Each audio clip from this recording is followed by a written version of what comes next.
વાર્તાનું શીર્ષક છે ભેંસોના દૂધ। ડુંગરા અને વનરાય વચ્ચે જ્યાં જુગો જુગથી વિવાહ વર્તે છે એવી સોરઠ દેશની સોહામણી ગીરના તો સોણાય મીઠા લાગે। ઘણી ગીર કપાઈ ગઈ છે, કપાતી જાય છે, પણ જે ભાગ હજુ રહ્યા છે તે ભાગની રૂડપ ખરેખર અદ્ભુત છે। ઉનાળાના સૂકા દિવસોમાં પાન ખરીને ઝાડ ઠૂંઠા થઈ ગયા હોય, ખડ સુકાઈને ઉડી ગયા હોય અને ઝરણા સૂકા પડ્યા હોય ત્યારે તે ભાગમાં જનારને ખરી ખૂબી જણાતી નથી। પણ એક બે સારા વરસાદ થઈ ગયા પછી વનરાય લીલવણી ઓઢણે ઝબૂંકતી હોય, લીલાછમ ખડ છાતીપુર ઊભા હોય, દરેક નદી ઝરણું આનંદમાં ખળખળાટ કરી રહ્યું હોય, તે સમયની ગીર જોઈ હોય તેનાથી એ જીવતા સુધી ભૂલાય તેમ નથી। એક સારો વરસાદ થયાના ખબર મળતા તો દૂર દૂરથી રબારી, ચારણ, આહિર, કાઠી અને દરેક મોટા માલધારી પોતાના ઢોર લઈ ગીરમાં ચારવા જાય છે। ઠેક ઠેકાણે ઝૂંપડા અને ઢોરની ઝોંકો બંધાય છે। પરોઢિયે પરોઢિયે વલોણાના ઘમઘમાટ ઘંટીના નાદ સાથે ગવાતા પ્રભાતિયા, રાત્રે ક્યાંક ભજનની ધૂન તો ક્યાંક દુહા, ક્યાંક વાતો તો ક્યાંક રબારી ચારણના પાવાના મધુર નાદ, ક્યારેક ડુંગરા ગજવી મુક્તિ સિંહની હૂંક તો ક્યારેક પશુ એ નામના હરણની છીંકારીઓ, ક્યારેક સાબરના ભાડુક, મસ્ત ખૂંટડાની ત્રાડ, મોરલાના ટહુકા, આ બધું જેણે અનુભવ્યું હોય તેને તેની ખરી ખૂબી સમજાય। બરાબર મધ્યવીરમાં ડુંગરે વીટ્યું એક તીર્થધામ છે। ત્યાં રૂકમણીનો ડુંગર છે, તાતા પાણીનો કુંડ છે, ભગવાનની શામ મૂર્તિ વાળું મંદિર છે, એનું નામ તુલસી શ્યામ છે। કેટલાક વર્ષો પહેલા તુલસી શ્યામની આસપાસ કેટલાક ચારણોના નેહ પડ્યા હતા। દેશમાં દુકાળને લઈ ઉનાળામાં પણ કેટલાક ઝૂંપડા બાંધી ત્યાં જ પડ્યા હતા। તેવામાં ઢોરમાં એકદમ શીળીનો રોગ ફાટી નીકળ્યો। ઘણા માલધારી માલ વિહોણા બનીને માત્ર લાકડી લઈ દેશમાં પાછા ફર્યા। બહુ જ થોડા ચારણ કુટુંબ ત્યાં રહ્યા। એક ચારણને માત્ર બે નાના ખડાયા રહ્યા, બાકીના ઢોર તો મરી ગયા। પણ ચારણિયાણી તો પોતાની પિયરથી બે પાડીઓ લઈ આવી। આ પ્રમાણે એ ચારણને 4 નાના ખડાયા થયા। તેના ઉપર જ તેનો નિભાવ હતો। આગળ જતા સારી ભેંસો થશે, એના દૂધ ઘીમાંથી ગુજરાન ચાલશે એ આશાથી બહુ ચાકરી રાખવા માંડી। 4 ખડાયા મોટા થયા, અસલ ગીરની વખણાય છે તેવા વળેલા 2-3 આટા લઈ ગયેલા સિંગ, દેવલના થંભ જેવા પગ, ટૂંકી ગુંદી ફાટમાં આવે એવા આવ પથારી કરી સૂઈ રહેવાય તેવા વાંસાના પાટિયા, આમ બધી રીતે વખણાય તેવી 4 ભેંસોને જોઈ ચારણ વર વહુ આનંદ કરે છે। દિવસે ચરીને સાંજે રૂંજવું પડે જ્યારે ભેંસો ઘેર આવે ત્યારે ચારણિયાણી ઝોકમાં ઝાપા પાસે જ ઊભી હોય અને જોતા વેત જ મોળી ધાખી ઈડી બાપ, ગોદડ ઈડી, ખમ્મા મોળી શેલર, આઈના રખોપા મોળી માં કરી કરી ભેંસોને આવકારે। પોતાના પછેડા વતી એના અંગ લૂછે, પછી ખાણ ખવડાવવું હોય તે ખવડાવે। 4 ભેંસોને વિયાવાને હજુ 3 માસ બાકી છે। 4 વિહાશે, અધમણ દૂધ કરશે, રોજ 7-8 શેર ઘીની છાશ થશે, ગુજરાન બહુ સારું ચાલશે। એ વિચારોને વાતો બંને જણ કર્યા કરે છે અને આશામાં દોહલા દિવસો વિતાવે છે। ભાદરવો આવ્યો, ભરપૂર વરસ્યો, હેલી મચાવી। 8 દિવસની હેલી થઈ। વરસાદ અનાધાર પડે છે, તેથી ઘણા માલધારી ચારવા જવાને બદલે ભેંસોને છોડી મૂકે છે, એટલે ભેંસો પોતપોતાની ચરવાને નેખમે એટલે કે ઠેકાણે ચાલી જાય છે અને સાંજરે ધરાઈને પાછી પોતાને જાતે નેસ ચાલી આવે છે। ઘણા દિવસથી રોજ રોજ આમ ચાલે છે। એક સમયે બરાબર મેઘલી અંધારી રાત છે, વાદળા ઘટાઘોટ જામ્યા છે, ક્યારેક ક્યારેક વીજળીના સળાવા થાય છે। વરસાદ ઝીણો ઝીણો વરસવો શરૂ થયો છે। તે ટાણામાં કોઈ આહિરના 2 જુવાન ગીરમાં નીકળેલા છે। દિવસે આ 4 ભેંસોને તેમણે જોયેલી, નજરમાં આવી ગયેલી, આઉભેર થયેલી। અસલ ભેંસો લઈ જવાય તો મોં માંગ્યા પૈસો મળે એવી આશાએ આહિરોની મતી બગડી ગઈ। અડધીક રાત ભાંગી ત્યારે ચોર ઝોંકી આવ્યા। ચારણ ચારણિયાણી નેસનું ધ્રાંગડિયું કમાડ દઈને મીઠી નીંદરમાં જામી ગયા છે। ઝોંકનો ઝાપો ઉઘાડી આહિરોએ 4 ભેંસોને હાંકી એકદમ દોડાવા જ માંડી। જબ્બર આઉભેર થયેલી ભેંસો કેટલીક દોડે, તો પણ લાકડીના મારેથી જેટલી ઉગાવળે હાંકી શકાય એટલી ઉતાવળે હાંકી. સવાર થયું ત્યાં ગીર બહાર નીકળી ગયા. સવારે ચારણ જાગ્યો, જોયું તો ઝોંક ખાલી પડી છે. ઘડીક તો ધાર્યું કે ઝાપો ઉઘાડી રહી ગયો હશે, તેથી ભેંસો ચરવા ચાલી ગઈ છે. રોટલો તૈયાર થયો કે છાશ પીને રોજ ભેંસો જતી હતી તે નેખમે ગયો. ત્યાં પણ ભેંસો જોવામાં આવી નહીં. વરસાદ બહુ વરસતો હતો, તેથી બીજી નેખમે ચડી ગઈ છે. સાંજે પાછી નેસે આવશે એમ ધારી પાછો ઝૂંપડે આવ્યો. સાંજે ધણી ધણિયાણી વાટ જોતા જોતા ઊભા હતા, પણ ભેંસો તો આવી નહીં. ત્યાર પછી ખરેખરી ચિંતા થઈ. ફરીને આસપાસ બધા સ્થળો જોઈ આવ્યો. તગીરના ગાલે રખડ્યો, પણ ભેંસોનો પત્તો મળ્યો નહીં. પછી તો ચોરાઈ ગયાનો વહેમ આવ્યો. ભેંસો ઘણી હોય તો તે ટોળામાંથી 1 2 3 4 ને નોખી તારવવી સહેલી નથી. કાચા પોચાથી તો નોખી પડે જ નહીં. કદાચ મારે પણ ખરી. કોઈ બહુ હિંમત વાળા 2 3 જેવી તેવી ભેંસોને જુદી પાડી લઈ જાય તો એની મોટા માલધારી બહુ દરકાર પણ ન કરે. ગોત કરવા જવાની મહેનતથી કંટાળીને જતી જ કરે. પણ આ તો 4 ભેંસો સાથે જ બધી ગઈ. જેના ઉપર કેટલીય આશા બાંધેલી તે બધી ગઈ. વળી ભેંસો પણ જેવી તેવી નહોતી.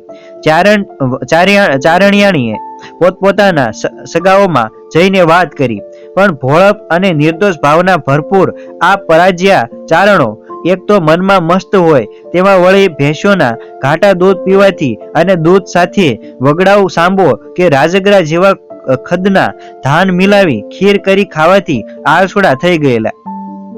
નીકળીએ છીએ એમ કરતા કરતા 15 દિવસના પર્યાણ પછી 6 જણ શોધ કરવા ગયા.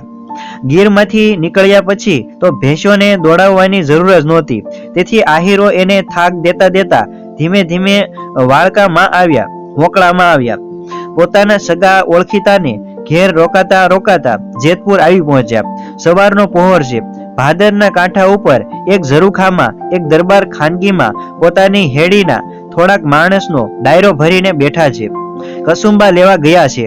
શિરામણી કરવા ઉઠવાની તૈયારી છે.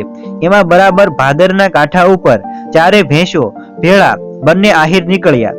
ઝરૂખા ઉપરથી દરબારે ભેંસો જોઈ. છેટેથી પણ એ ભેંસો જાત છાની રહે તેમ નહોતી. ડાયરો બધો ભેંસો સામે તાકી રહ્યો. વેચાવ હોય તો મોં માંગી કિંમત આપીને પણ એ ભેંસો રાખી લેવા જેવી સૌને લાગી. ત્યાં જઈ તપાસ કરે. વેચાવ હોય તો તે પોતાની પાસે લઈ આવવા દરબારે 2 માણસોને કહ્યું. ભાદર તરફની ધડથી ખડકીમાંથી બંને જણ નીકળ્યા. આહીરોએ આ આદમીઓને આવતા જોયા. કઠોળામાં બેઠેલ ડાયરાને પણ જોયો. ચોરનું હૈયું કાચું એ ન્યાયે કોણ જાણે શા કારણથી પણ આ એકદમ બંને આહીરો બીના ભેંસો મૂકીને ભાગ્યા. એ પ્રમાણે આહીરોના બહકતા જોઈ ભેંસો ચોરાવ હશે એમ માની દરબારે તે ભેંસો હાંકી લાવવા બીજા એક આદમીને દોડાવ્યો. ભેંસો ગઢની ખડકેથી ગઢમાં આવી. સૌએ ભેંસો જોઈ. ગમે તે રીતે પણ ભેંસો રાખવા જેવી છે એમ અંદર વાતો ચાલવા લાગી. દરબારનું મન પલટાણું. પાસે બેઠેલાઓએ કંઈક મજબૂત કર્યું. છેવટે ભેંસોને તબેલામાં આઘેરે ખૂણે બાંધી સંતાડી દેવાનું કર્યું. ગોતતા ચારણો જેતપુર આવી પહોંચ્યા. ગામને ટીંબે પૂછપરછ કરતા વાવડ મળ્યા કે હા ભાઈ, 4 જખર ભેંસો અમારા દરબારને ભાદર કાંઠેથી રેઢિયું મળી હતી અને દરબારે ગઢની માયલીકોર બાંધી છે. તઈ હવે ફિકર નહીં. ચારણો હરખ ઘેલા બનીને બોલ્યા. આપણી ભેંસું કાઠીને ઘેર એટલે તો ભગવાનને ખોળે બેઠેલી ગણાય. એવા વિશ્વાસુ ચારણ ડાંગ ઉલાળતા દરબારની ડેલીએ આવીને ઊભા રહ્યા અને દરબારની વાટ જોતા બેઠા. એક પહોર, બીજો પહોર, ત્રીજો પહોર, પણ દરબાર ડોકાણા નહીં. દરબારને જાણ થઈ હતી કે ભેંસોના મૂછાળા માલિકો આવી પહોંચ્યા છે. એક તો પેટ મેલું હતું, એમાંય પણ પદખ્યાઓએ ધણીને વહાલા થવાને સારું પાપની શિખામણ દીધી. ના બાપુ, એમ ભેંસો દેવાય? સિંહ કહકતી કે ભેંસું એન્યું છે. બીજો ટોકો પૂર્યો. વળી આપણે ખવડાવ્યું છે. ટકે પોણો મણ દૂધ કરે છે. 10-12 શેર ઘીની છાશ થાય છે. એને આજ સુધી ખવડાવીને એમ આપી દેવાય કાંઈ? હા, તો આબરૂ જાય ને. આવી રીતના ભંભેરિયા દરબાર ભાન ભૂલી ગયા કે કહેરાવી દીધું, અહીં તમારી ભેંસું નથી ભાઈ. સાંભળી ચારણો શ્વાસ લઈ ગયા. ડુંગર જેવડા નિહાકા નાખ્યા. ભેંસો અહીં પુરાઈ હોવાની ખાતરી થઈ ચૂકી હતી. વળી દરબાર મોંએ દેખાડતા નહોતા.